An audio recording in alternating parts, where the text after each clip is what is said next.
Mary has been giving me all the news, but it would be nice if I got a letter from you also. Of course, I can't tell you exactly where we are, except at the moment we are bivouacked in a little desert town. Remember Pat Brigham? Well, he's here too. And this afternoon we were talking about home, and Pat says that back on Maple Street they probably don't even know there's a war going on. Back on Maple Street they probably don't even know there's a war going on. Yeah, the heck they don't. When I was drafted in the summer of 41, they still thought it was the other fellow's war. Well, lots of people did. It changed now, though. Maybe. Maybe. I kind of doubt it. I've seen home front. I've been in Iceland, in Ireland, in England. There they organize everybody, women and kids too, like into an army. I've seen what it takes. And you don't think we've done it? I don't think we know how. At home, war is something you read about, listen to on the radio. Hey, what's the French word pool mean? It means chicken, Professor. Yeah, but this is a picture of a girl. And it's a female chicken, Mac. Bill, we're too used to going our own sweet ways.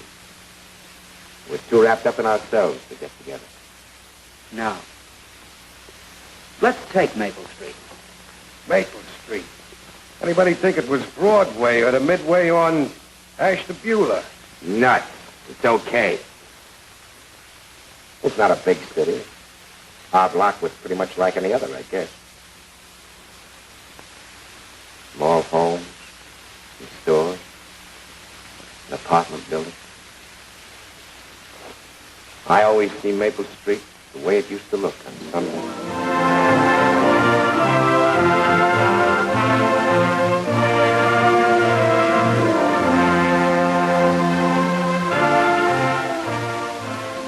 I like to remember Maple Street the way it used to be, too.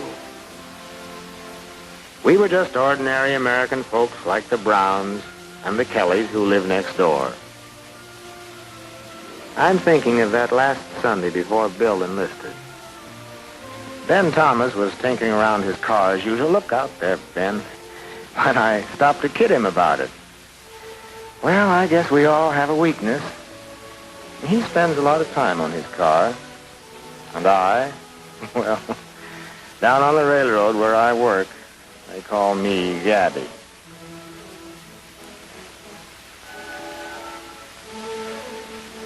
It sure felt good to have nothing on your mind but a quiet evening at home. Bill used to hang around so much that I began to feel I had a son, too. Where have you been all afternoon? Bumped into Frank Pivot. We went to see the football game. The high school licked the pants off of Ridgefield. Frank's boy was playing. I thought you'd be there, Bill. Mary and I went for a drive. I played on that team for 2 years. I guess they can get along all right without my watching. What was the score, Dad? 21-3. Young Frankie Pivot caught some beautiful passes. You staying for dinner, Bill? Mrs. Trimble just asked me. I'd like to very much. Mary and I thought we'd take in a movie. Would you and Mrs. Trimble like to come? Well, that's very nice, Bill. I'm sure we would. We like to go out with you young people. And after the movie, we could go Why, Joe Trimble. There you are, Bill. I was willing to chaperone you, too, but the girl's mother just won't have it. I think she's trying to throw Mary at you. Daddy, please. Well, I know I can count on you, Mrs. Trimble, if I ever need help. Let go, Bill. Let me go help Mother.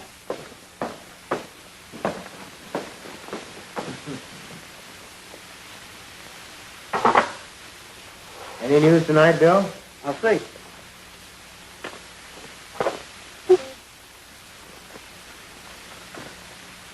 Noon. Every hour on the hour. Washington. The Japanese Special Envoy, Mr. Kurusu, who arrived from New York yesterday, conferred with Ambassador Nomura today. Tomorrow, Secretary of State Cordell Hull and Mr. Nomura will escort him to a conference with the President. And that was the end of peace in the United States. Everyone wanted to help. Many women really did men's work. On our block, Tom Jenkins raised a fine garden. But Henry Brown didn't do so well. A few did more than their fair share. Lots of people like Harry Rose here didn't know what to do. They had time, and they were willing, but they were confused. These boys weren't dawdling around, however. They knew what their job was, and they were doing it.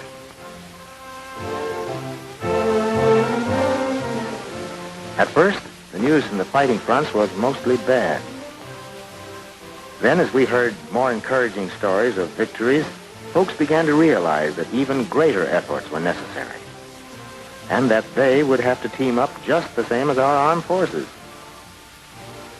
So they began a plan for working together, and Bill learned about it while he was home on furlough. Hello, Bill. Hello. You here again? There he's out. Yeah, so I just heard. You wouldn't like to go bowling, would you? You enjoy beating me. Gee, that's very nice, Bill, but I can't, I'm afraid. Why don't you run along down there anyhow? You find someone you know. Well, why can't you go? You never turned down a game before. I gotta go over to Frank Privet. Are you going too, Mrs. Trimble, or shall I keep you company? Don't bother about me. I've got this knitting to finish. Joe is due early because he's block leader. You are? What's that? Oh, I'm supposed to be the organization genius around here. We all have to do what we can, you know. The Army won't take an aged guy like me. Good for you, but what's it all about? You really want to know? Uh-huh. Come on, walk over to Frank's with me and I'll tell you all about it. Don't forget your bed. Shall I pin it on? No. I'll pin it on the way over, thanks, dear. Come on, Bill. Well, tell me about this job of yours, Mr. Trimble. Well, it's a civilian defense idea called the block plan to get people to work together. You know how it used to be, kind of everyone for himself, and the last one is it. We stopped that, and it's working pretty good. Yeah? Mm-hmm. Frank Privet started it. He's on our local defense council and rope meetings. I went around punching doorbells, talking to people, and explaining this thing. Bill, I was a wreck. Everyone was swell, but people are sure different. I never worked so hard or had more fun in all my life. But you know, Bill, it works. People are really doing their separate jobs, but doing them together. Take what's happening tonight, for instance. I just passed the word around that we had to get together because it was a big job for us right now on tin. This is our first meeting. We won't have another unless it's really necessary. Last month, though, the guys were driving their cars around as far as their ration books would let them. The most they'd ever do would be to give a hitchhiker a ride. Just to show you how it goes, I went in to see Ben Thomas. You know how he is about his car.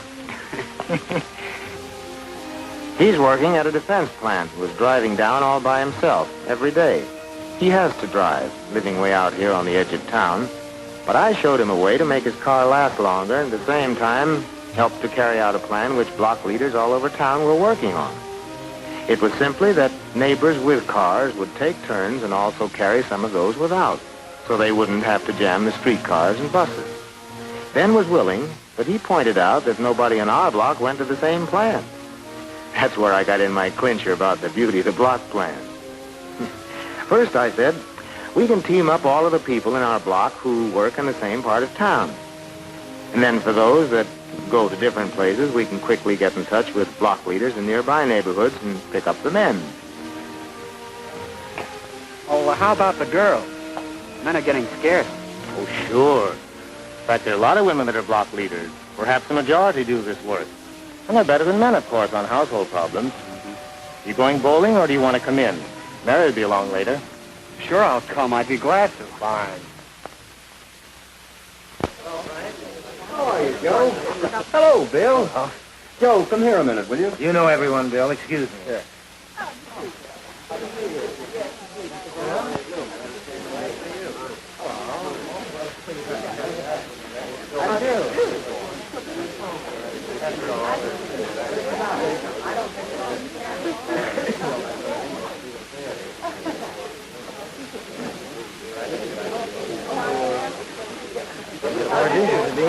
Glad you could come.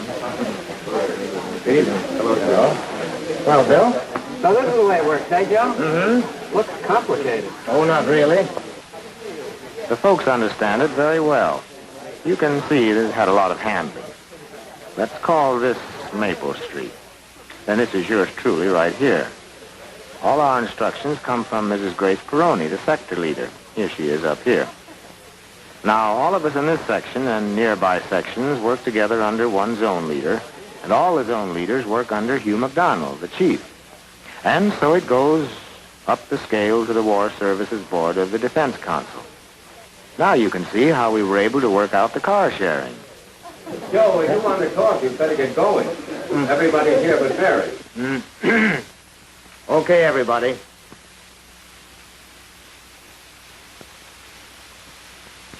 We'll get down to the main business of the meeting presently.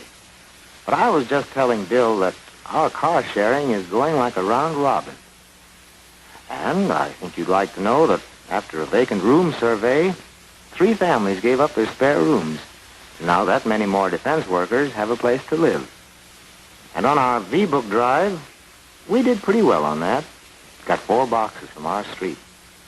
About time, though, that we were turning in some more. Fellas in the armed forces want books, and more books. I'd like to come around on Monday night and see what we can line up for them. There'll be a demonstration in the high school building Wednesday evening at 8:30 on the subject of keeping a well-balanced diet with the food available. Say, Joe, my kid came out with an idea the other night. You know, I've got a tool shop in my cellar. Well, he and a couple of his friends will repair stuff for anybody in this block if they leave it with them. And they won't charge for anything but material. Very nice of them and very patriotic, Ben. Now let's see, what else have we got? Well, Joe, old Mrs. Holliday has some pipes. She installed new plumbing in her house 3 years ago. But the old stuff was in the basement. But we've got to take it out for her. Monday's the 1st. Let's do it Sunday afternoon. Speaking of salvage, that brings us to the main business of the evening, which is just a 3-letter word, T-I-N, tin. There just isn't any more being shipped in, or hardly any. And the only place we can find it is in the kitchen. And our problem is to get it out of the kitchen and onto the curb. Well, the meeting lasted much longer than we figured. Maybe I talked too much. But everybody was so interested and eager to help, especially when I told them that 2 gondolas, they're flat cars, you know, were coming into town Monday morning and we would have only 24 hours to fill them. As a result of our get-together, the block leaders went to work and the tin was properly prepared and set out at curbs. Kids did their share before school started. Oh, yes, we notified neighbors who hadn't attended the meeting about what was going on. The salvage committee had arranged for trucks to make pickups. Everybody pitched in. And before the day was over, the neighbors had done one more important job. Our salvage was on its way to go into shells and precision instruments, into airplanes, into tanks, and into guns.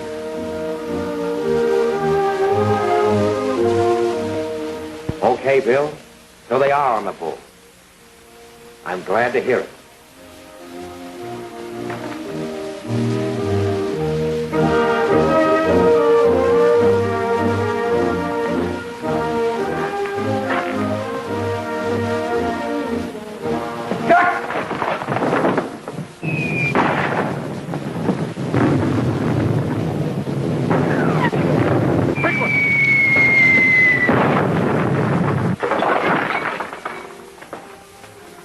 Are you all right, Bill?